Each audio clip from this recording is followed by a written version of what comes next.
The S&P 500 index represents only the top 500 largest companies on the US stock exchange, but it does not include mid-size and small-size companies. So there is an ETF called Vanguard Total Stock Market ETF with ticker symbol VTI that includes all sizes of companies, large cap, mid cap and small cap.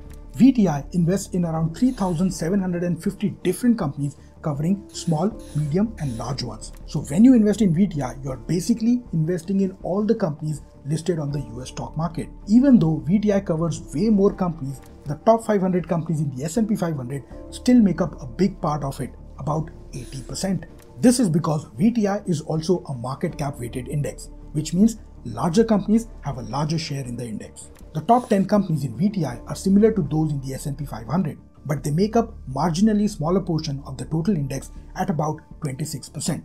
Because VTI is mostly made up of the same big companies as of the S&P 500, its performance is similar although a bit lower. Over the past 10 years from 2014 to 2024, VTI's returns has been around 12.13%, slightly less than that of S&P 500. So if you invested $10,000 in 2014, it would have grown to about $31,000 by 2024. VTI is also cheap to invest in, with an annual fee of only 0.03%. That means for every $10,000 that you invest, you would only be paying $3 in annual fee to Vanguard. It also pays dividends similar to VU at around 1.38% annually.